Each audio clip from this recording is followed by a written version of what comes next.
The black single mom. No one noticed, except the millionaire in the room. She scrubbed floors while others walked past her like she was invisible.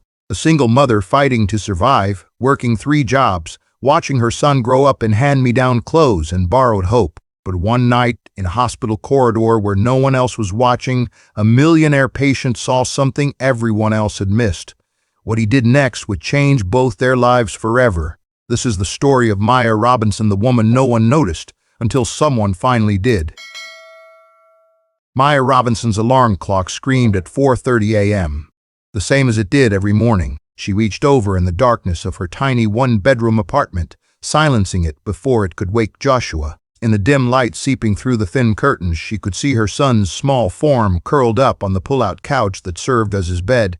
His backpack, patched with duct tape, sat ready by the door. His shoes, too small but still functional, waited beside it. She was 32 years old, though some days she felt twice that. Her body ached from the previous day's work, 10 hours on her feet, scrubbing, mopping, emptying trash bins that people filled without a second thought about who would clean them. Her hands, once soft and capable of holding a pen with dreams of being a teacher, were now rough and calloused. Maya moved quietly through her morning routine. Shower, uniform, quick breakfast of instant oatmeal that she barely tasted. She checked on Joshua one more time before leaving, gently pulling his blanket up over his shoulders. He stirred slightly and she froze, but he didn't wake. Her neighbor, Mrs. Patterson, would arrive at 6 to get him ready for school. It was an arrangement Maya paid for with groceries and whatever else she could manage. The bus ride to Memorial General Hospital took 40 minutes. Maya watched the city wake up through the grimy window, people in business suits rushing to coffee shops, joggers with expensive headphones, mothers dropping children off at schools with manicured lawns. A different world from hers. She had once been part of that world, or close to it. Maya had been 2 semesters away from her teaching degree when everything fell apart. Her boyfriend, Joshua's father, had left when she was 6 months pregnant. Her mother had passed away from cancer just months later. The medical bills, the funeral costs, the reality of single motherhood, it all came crashing down. She'd had to drop out, find work, survive. That was 8 years ago. Sometimes it felt like yesterday. Other times it felt like a different lifetime altogether. Maya clocked in at 6:15 a.m., changed into her work uniform in the staff bathroom, and grabbed her cleaning cart. The hospital was a maze of corridors, patient rooms, waiting areas, and offices. Each had to be cleaned to perfection. Each had to be sanitized, organized, and made presentable for the doctors, nurses, patients, and families who would never know her name. "Morning, Maya," said Carl, the security guard at the main entrance. He was one of the few people who acknowledged her presence. "Morning, Carl," she replied with a tired smile. The work was repetitive but demanding. Empty trash, mop floors, clean bathrooms, restock supplies, repeat. She moved through the hospital like a ghost, visible only when someone needed something, a spill cleaned, a room prepared, a mess erased. Around midday, Maya took her lunch break in the staff cafeteria. She had packed a sandwich from home, peanut butter and jelly, the same thing Joshua would eat at school. As she ate, she scrolled through her phone, checking her bank account. The numbers made her stomach tighten.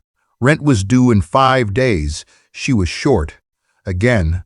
She thought about picking up extra hours, but she was already working at the hospital 6 days a week. Her evening job, cleaning an office building, brought in a little more, but it also meant she didn't get home until after 9 most nights, when Joshua was already in bed. Maya closed her eyes and took a deep breath. She would figure it out. She always did. That afternoon, as she cleaned the 3rd-floor hallway, a group of nurses walked past, laughing about weekend plans. They didn't look at her. A doctor rushed by, phone pressed to his ear, nearly bumping into her cart. No apology. A family walked toward the elevator, the mother comforting a crying child. They stepped around her like she was furniture. Invisible. That's what she had become. The woman who cleaned up after everyone else, whose work was only noticed when it wasn't done. She told herself it didn't matter. This was temporary. She was building something better for Joshua. He would have opportunities she didn't. He would go to college. He would never have to scrub floors or feel invisible. But some days, the weight of invisibility pressed down so hard she could barely breathe. That evening, Maya arrived home at 9:20 p.m. Joshua was already asleep, his homework spread out on the coffee table. Mrs. Patterson had left a note. He ate all his dinner. Good boy. See you tomorrow. Maya smiled despite her exhaustion. She carefully gathered Joshua's homework, checking it over. Math problems, all correct. A reading assignment, completed. Her heart swelled with pride. He was so smart, so determined. Nothing like the circumstances they lived in. She changed out of her work clothes and sat down at the kitchen table with the stack of bills she'd been avoiding. Electric, $87, due in 3 days. Water, $45, overdue. Rent, $1,200, due in 5 days. She had $1,156 in her checking account. The math was simple and devastating. Maya rubbed her temples, fighting back tears. She could ask for an extension on the water bill. The electric company might give her a few extra days, but rent was non-negotiable. Mr. Rent, Hernandez, her landlord, had already warned her last month that he couldn't keep making exceptions. She thought about calling her cousin in Atlanta, but she'd already borrowed money twice this year. Her pride fought against her desperation. She was a grown woman, a mother. She should be able to take care of her own child. Around midnight, Maya finally went to bed, but sleep didn't come easily. She lay there in the darkness, listening to Joshua's soft breathing from the living room, and let silent tears slide down her cheeks. The next morning, Joshua woke up with a fever. "Mama, my throat hurts," he whispered, his voice raspy. Maya's heart sank. She pressed her hand to his forehead. He was burning up. "Okay, baby, let's get you some medicine." She gave him children's Tylenol from the nearly empty bottle in the bathroom cabinet and called Mrs. Patterson to cancel. Then she called her supervisor at the hospital. "I'm so sorry, Mr. Richards. My son is sick. I need to stay home today." There was a pause on the other end. "Maya, this is the second time this month." "I know, sir. I'm really sorry. He has a fever. I can't leave him alone." Another pause. "All right, but we need you tomorrow. No exceptions." "Yes, sir. Thank you." She spent the day caring for Joshua, checking his temperature, making him soup from a can, keeping him hydrated. By evening, his fever had broken, and he seemed better. But the day of lost wages sat heavy on Maya's mind. She'd just lost $95 she couldn't afford to lose. That night, after Joshua had fallen asleep, Maya sat at the kitchen table again. She pulled out her small notebook where she tracked every penny. She did the calculations 3 times, hoping the numbers would somehow change. They didn't. She would be short on rent by $139. Maya closed her eyes and prayed. It was something she'd done less and less over the years, feeling like God had stopped listening. But tonight, desperate and afraid, she whispered into the darkness, "Please, I'm trying so hard. I just need a little help. Please." The next day, Joshua went back to school, and Maya returned to work. She drew herself into her tasks with extra intensity, as if working harder could somehow solve her problems. As she cleaned the executive wing on the 4th floor, an area usually reserved for VIP patients, she noticed the rooms were quieter, more private, more luxurious than the rest of the hospital. In room 47, she saw a patient through the partially open door. A man, maybe late 30s, Asian features, sitting up in bed with a laptop despite his bandaged shoulder and bruised face. He looked up as she knocked. "I'm sorry to disturb you, sir. I'm here to clean." "Come in," he said, his voice polite but tired. Maya entered quietly, efficiently emptying the trash, wiping down surfaces, being as unobtrusive as possible. Most patients in this wing ignored her completely, talked on their phones, or asked her to come back later. But this man watched her work with an expression she couldn't quite read. "Thank you," he said as she finished. Maya paused, surprised. "You're welcome, sir." As she left the room, she felt his eyes following her. It was strange being seen, being acknowledged. She shook off the feeling and moved on to the next room. She had no idea that brief encounter would change everything. David Chen had built his technology company from nothing. At 38, he was worth more money than he'd ever imagined possible. But lying in a hospital bed after a car accident that had left him with a broken collarbone and severe bruising, money felt less important than it once had. The accident had been a wake-up call. He'd been rushing to another meeting, distracted by another deal, always chasing the next big thing. The other driver had run a red light. David had been lucky. His injuries could have been much worse, but the experience had left him thinking about what really mattered. The hospital staff treated him with exceptional care, which he appreciated, but they also treated him differently than other patients. There was a certain deference, a performance of politeness that felt hollow. Everyone wanted something: his approval, his business, his influence. Except the woman who cleaned his room. She had knocked politely, apologized for disturbing him, and simply done her work with quiet efficiency. No fawning, no small talk, no agenda. When he thanked her, she seemed genuinely surprised, as if gratitude was rare in her world. David found himself thinking about her after she left. There was something in her eyes, a depth of exhaustion, but also a fierce determination. He recognized it. He'd worn that same expression years ago when he was building his first startup, working 3 jobs, sleeping 4 hours a night. The next day, she came to clean his room again at the same time. This time, David paid more attention. She moved with practiced efficiency, never wasting emotion. Her uniform was clean but worn. Her shoes had been resoled. She carried herself with dignity despite the menial nature of the work. When she wiped down the windowsill, he noticed her hands rough, calloused, the hands of someone who worked with them constantly. "Excuse me," David said. She turned, looking slightly worried, as if she'd done something wrong. "Yes, sir?" "How long have you worked here?" She hesitated. 3 years, sir." "Do you like it?" The question clearly surprised her. People in his position didn't usually ask people in hers about job satisfaction. "It's honest work, sir. I'm grateful to have it." A diplomatic answer, but not really an answer. "What's your name?" "Maya, sir. Maya Robinson." "I'm David. Nice to meet you, Maya." She nodded, clearly uncomfortable with the conversation, and returned to her work. David didn't push further, but he continued to observe. Over the next few days, David noticed patterns. Maya arrived at exactly the same time each day. She worked quickly but thoroughly. She never took shortcuts. When another patient in the neighboring room yelled at her for interrupting his phone call, she apologized and left without defending herself, even though she'd knocked and announced herself before entering. David also noticed the other staff's treatment of her. The nurses who chatted pleasantly with him barely acknowledged Maya. The doctors who consulted with him about his recovery stepped around her in the hallway without a word. She existed in a strange liminal space, necessary but invisible. One afternoon, David's physical therapist was working with him when Maya came to clean. The therapist, mid-conversation with David about his recovery timeline, held up a hand to Maya without even looking at her. "Come back later," the therapist said dismissively. Maya nodded and turned to leave, pushing her cart back into the hallway. David felt a flash of irritation. "Actually, she can work while we talk. We're just having a conversation." The therapist looked surprised but shrugged. "Sure, whatever you prefer, Mr. Chen," Maya returned, moving even more quietly than usual, staying on the far side of the room. But David noticed the small, grateful glance she sent his way. That evening, David made a call to his executive assistant. "Monica, I need you to look into something for me." "Of course, Mr. Chen.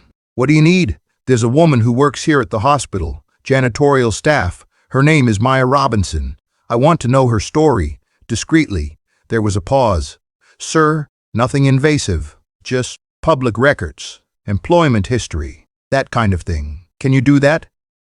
"Of course, I'll have something for you tomorrow." David hung up, wondering why he was doing this. He told himself it was just curiosity, but deep down, he knew it was more than that. There was something about Maya Robinson that reminded him of himself, or rather, the person he used to be before success had insulated him from struggle. He wanted to understand her story, and maybe, he was beginning to realize, he wanted to help write its next chapter. Maya didn't know what to make of the patient in room 47. Mr. Chen. David, he'd said to call him, was different from the other VIP patients. He spoke to her like a person, not a service. It was both refreshing and unsettling. She'd spent so long being invisible that being seen felt vulnerable. But she had bigger concerns than a peculiar patient. Joshua's school had called. He'd been in a fight. Not because he started it, the principal assured her, but because another boy had been bullying him about his worn-out shoes and Joshua had finally pushed back. Maya had to leave work early to pick him up.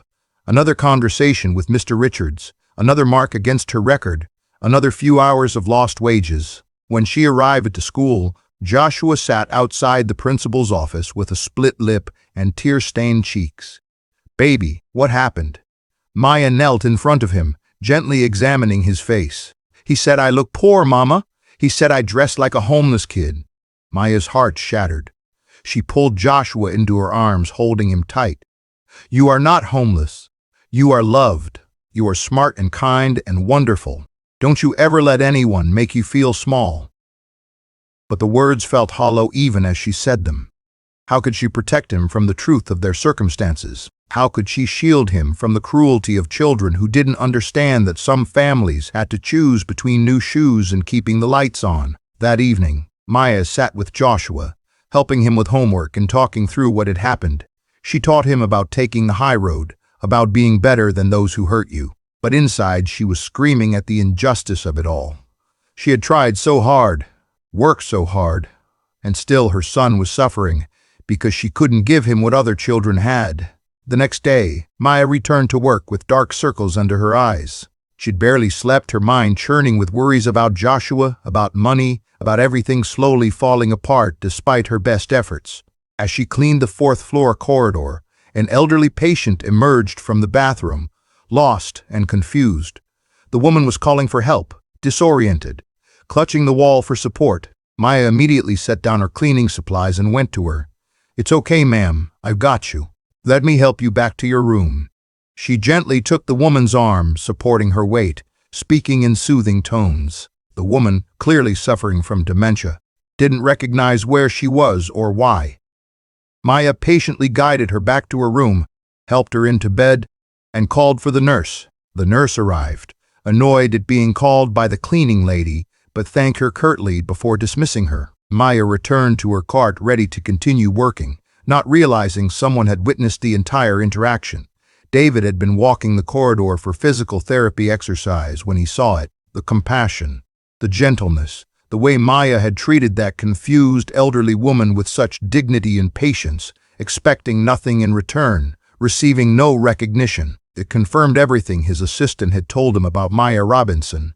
Monica's report had been eye-opening. Maya had been a promising education student at the local university before circumstances forced her to drop out. She was raising a son alone. She worked 2 jobs. She had no criminal record, no debt other than old medical bills from her mother's cancer treatment, and a rental history that showed she'd never missed a payment until the last few months. The picture was clear. A woman who had been dealt a difficult hand and was playing it with as much grace and determination as possible. David made a decision. That afternoon when Maya came to clean his room, he was ready. "Maya, can I ask you something?" She paused, looking wary. "Of course, Mr. Chen. I saw what you did for that elderly patient earlier. That was very kind." Maya shook her head. "It was nothing, sir. Anyone would have done the same. Actually, several nurses walked past her before you got there. They were busy. They didn't notice, but you did." Maya didn't know what to say to that. David continued, "I've been watching you work this week. You're intelligent, compassionate, and dedicated. Why are you cleaning hospitals instead of doing something that uses those qualities more fully?" The question caught Maya off guard. For a moment, her professional mask slipped, and David saw the pain underneath. "Life doesn't always work out the way we plan, Mr. Chen," she said quietly. "No, it doesn't. But that doesn't mean we can't redirect it." Maya looked at him, confused. David pulled out a business card from his wallet and held it out to her. "I own a technology company. We're always looking for good people. I'd like to offer you an interview for a position in our operations department. It would be office work, good benefits, better pay than what you're making now." Maya stared at the card like it might bite her. "Mr. Chen, I don't have a college degree. I haven't worked in an office in 8 years. I clean floors. And you do it with more integrity and work ethic than most executives I know. Take the card, Maya. Think about it. Call the number when you're ready." Maya hesitantly took the card, her hands trembling slightly. "Why would you do this for me?" David smiled. "Because someone did something similar for me once when I needed it. And because I believe in seeing people for who they are, not just where they are." Maya kept David Chen's business card in her wallet for 3 days, taking it out periodically to stare at it, wondering if it was real or some kind of dream. An interview for a real office job, benefits, better pay. It seemed too good to be true. She wanted to call. She wanted to hope. But hope was dangerous when you'd been disappointed as many times as she had. Then Joshua's fever came back. It started on Friday evening. By Saturday morning he was burning up, complaining of severe pain in his stomach. When he started vomiting, Maya knew she couldn't wait. She called a taxi, a luxury she couldn't afford but had no choice, and rushed him to Memorial General's emergency room. The same hospital where she worked, now on the other side of the equation. The ER doctor examined Joshua while Maya stood by, gripping her son's hand. "It's his appendix," the doctor said. "We need to operate immediately. It's inflamed and could rupture." Maya's world tilted. "Operate? How much will that cost?" The doctor looked uncomfortable. "You'll need to speak with billing about that, but your son needs surgery now. This is life-threatening." "Do it," Maya said immediately. "Whatever it costs, just save my son." Joshua was rushed to pre-op. Maya was directed to a waiting room where a billing coordinator found her an hour later. "Ms. Robinson, we need to discuss payment for your son's surgery." Maya's hand shook as she listened to the numbers. The surgery, the hospital stay, the medications, even with the hospital's charity program, she would still owe over $8,000. $8,000. She didn't have $800. "I'll figure it out," Maya said, her voice barely above a whisper. "I'll pay in installments. I'll work extra hours. Just please help my son." The coordinator's expression softened. "We'll help him regardless, Ms. Robinson. We just needed to discuss the financial arrangements." Maya nodded, unable to speak past the lump in her throat. For the next 3 hours, she sat in the surgical waiting area, praying harder than she'd ever prayed in her life. She thought about her mother, wished desperately that she was still alive to help navigate this crisis. She thought about Joshua's father, who'd abandoned them, and felt a flash of anger before pushing it away. She thought about the business card in her wallet, and then she thought about how even if she got that job, even if everything worked out perfectly, she would spend years digging out from this debt, years of every spare penny going to the hospital, years of Joshua going without because she had to pay for the surgery that saved his life. But he would be alive. That was all that mattered. Finally, the surgeon emerged. "Ms. Robinson," Maya shot to her feet. "Is he okay?" "He's fine. We removed his appendix successfully. It was close another hour, and it might have ruptured. But he's going to be just fine. He'll need to stay here for a couple of days, but he should make a full recovery." Maya's legs gave out. She sank back into the chair, sobbing with relief. Joshua was moved to a recovery room. Maya sat beside his bed, holding his hand as he slept off the anesthesia, and cried silent tears of gratitude and terror. Grateful he was alive, terrified of the financial avalanche she'd just triggered. Around midnight, exhausted and emotionally drained, Maya finally stepped out to get a coffee from the vending machine. The hospital was quiet in the late hours, just a skeleton crew of night staff. She was standing in the hallway, coffee in hand, when she heard a familiar voice. "Maya?" She turned to see David Chen, walking with a slight limp, but otherwise looking much better than the last time she'd seen him. He was wearing street clothes. He must have been discharged. "Mr. Dodged." "Chen," she said, quickly wiping her eyes. "What are you doing here?" "I had a follow-up appointment earlier, and I was talking to one of the nurses when I heard your son was in surgery. I wanted to check if everything was okay." He saw her tear-stained face, and his expression filled with concern. "Is he all right?" "He's fine. The surgery went well. He needed his appendix removed." David nodded. Then gently, "Are you all right?" That simple question, asked with genuine care, broke something open in Maya. The whole story came tumbling out: the medical bills, the impossible choice between rent and health care, the crushing weight of trying to keep everything together and failing. David listened without interrupting. When she finished, he was quiet for a moment. Then he said, "What if you didn't have to carry this alone?" David Chen made Maya an offer that night that seemed impossible. He would hire her for his company not as charity, but as a legitimate employee. The position was real. Operations coordinator, working with his team to streamline processes and manage projects. The salary was $52,000 a year, more than double what she made at both her current jobs combined. The benefits included full health insurance that would cover Joshua's surgery bills. "I don't understand," Maya said, shaking her head. "Why would you do this?" "Because I've been where you are," David said simply. "Different circumstances, but the same desperation. When I was building my first company, I was sleeping in my car some nights. A woman named Margaret Chen, no relation, gave me a chance when no one else would. She saw something in me I didn't even see in myself. She's gone now, but I promised myself I'd pass that gift forward when I could." He paused, then continued, "But this isn't charity, Maya. I've watched you work. I've seen your character. You're exactly the kind of person I want on my team. Someone who shows up, works hard, treats people with respect, and doesn't take shortcuts. Those qualities are rare and valuable." Maya looked down at her calloused hands, then back at Joshua sleeping in the hospital bed behind her. "I'm scared," she admitted. "What if I fail? What if I'm not good enough? Then you'll learn and get better. That's what everyone does. But I don't think you'll fail. I think you'll surprise yourself." The next morning, Maya woke up in the chair beside Joshua's bed. For a moment, she thought the previous night's conversation had been a dream, but David's business card was still in her hand, now with a handwritten note on the back. "Call Monica on Monday. She's expecting you. David." Joshua opened his eyes, groggy from pain medication, but alive and healing. "Mama? I'm here, baby. I'm right here." He smiled weakly. "I had a weird dream. I dreamed that an angel came and told you everything was going to be okay."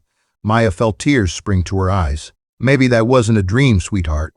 On Monday morning, after ensuring Joshua was stable and comfortable in his hospital bed with Mrs. Patterson sitting with him, Maya made the call. Monica answered on the second ring and warmly welcomed her, explaining that David had already briefed her on everything. The interview was scheduled for the following week. In the meantime, David's company's HR department contacted the hospital billing office and arranged for Joshua's medical expenses to be covered under Maya's new employee health insurance, retroactive to the surgery date. Maya couldn't believe it was real until she saw the bill marked "paid in full." The interview itself was both terrifying and exhilarating. Maya met with Monica and two other managers. They asked about her work experience, her problem-solving skills, how she handled stress. She answered honestly, drawing on years of juggling impossible schedules and solving problems with limited resources. "You managed 2 jobs, single parenthood, and still maintained perfect attendance at both positions until your son got sick," Monica noted. "That's better time management than most executives I know." 3 days later, Maya received the job offer in writing. She gave her notice at the hospital in the office building, thanking her supervisors for the opportunities they'd given her. Mr. Richards seemed surprised but grudgingly congratulated her. The office building manager was genuinely happy for her. 2 weeks later, Maya Robinson started her first day at Chen Technologies.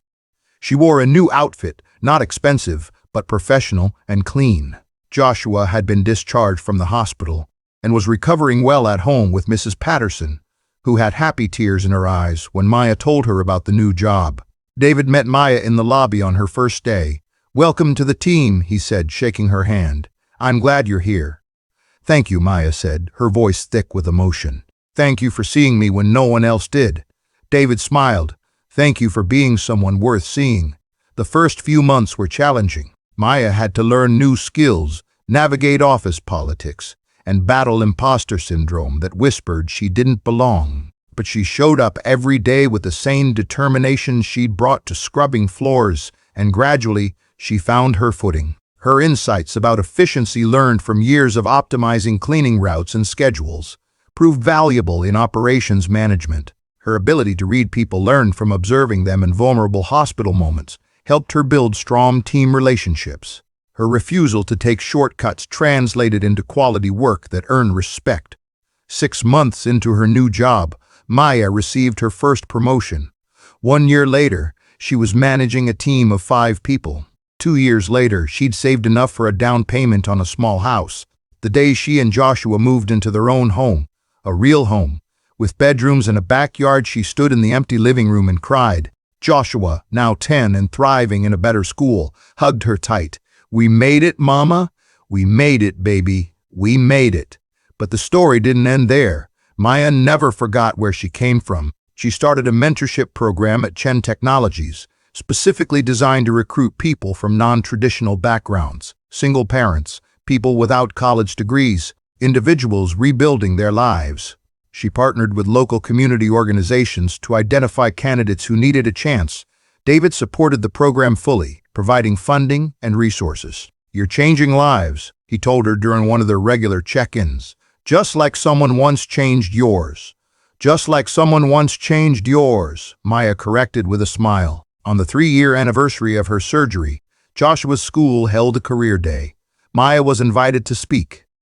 She stood in front of a classroom of 8-year-olds and told them a story. "3 years ago, I was cleaning floors at a hospital. I was tired, broke, and scared. I felt invisible. But then someone saw me, really saw me, and gave me a chance. That changed everything. But here's the important part. I was always worthy of that chance. My circumstances didn't define my value, and your circumstances don't define yours either."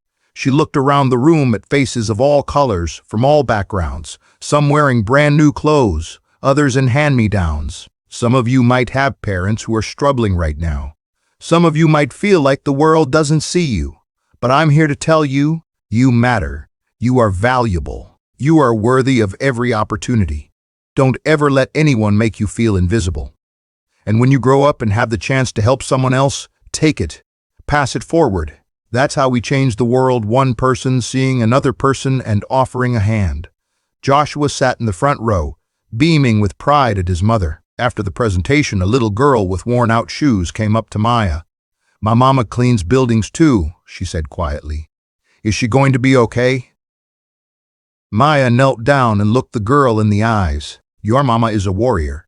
She's doing her best for you. And yes, she's going to be okay. Tell her I said so." Maya Robinson's story teaches us the most important lesson about human dignity and the power of truly seeing one another. We live in a world where people are often judged by their job titles, their bank accounts, their zip codes. We walk past invisible people every day. The janitors, the cashiers, the service workers who keep our world running. We forget that every single person has a story, has dreams, has value that transcends their current circumstances. David Chen could have walked past Maya just like everyone else did. He was rich, successful, recovering from an accident. He had every excuse to be focused on his own problems, but he chose to see. He chose to notice. He chose to act. And that choice changed 2 lives, Maya's and his own. Because here's the truth, when we lift others up, we rise too. When we extend opportunity to those who need it, we build a better world for everyone. When we judge people by their character instead of their circumstances, we discover treasures we would have otherwise missed.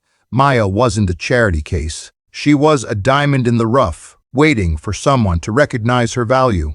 David didn't save her. He simply gave her the platform to save herself, and Maya, in turn, used that platform to create opportunities for others. This is how change happens, not through grand gestures from afar, but through individual acts of seeing, believing in, and investing in one another. So the question is, who are you walking past? Who are you not seeing? Who might you be underestimating based on where they are rather than who they are? The next time you encounter someone in a service position, look them in the eye, learn their name, acknowledge their humanity. You never know when that simple act of recognition might plant a seed that changes everything. And if you're the person who feels invisible, hear this. You matter. Your struggles don't diminish your worth. Your circumstances are not your destination. Keep showing up. Keep working with integrity. Keep being kind. Someone will see. Your moment will come. Never underestimate the power of one person who chooses to truly see another. If this story touched your heart, please hit that like button and share it with someone who needs to hear it today. Subscribe to our channel for more inspiring stories about faith, perseverance, and the power of human kindness. Remember, we all have the power to change someone's life. Sometimes all it takes is choosing to see them. God bless you, and thank you for watching.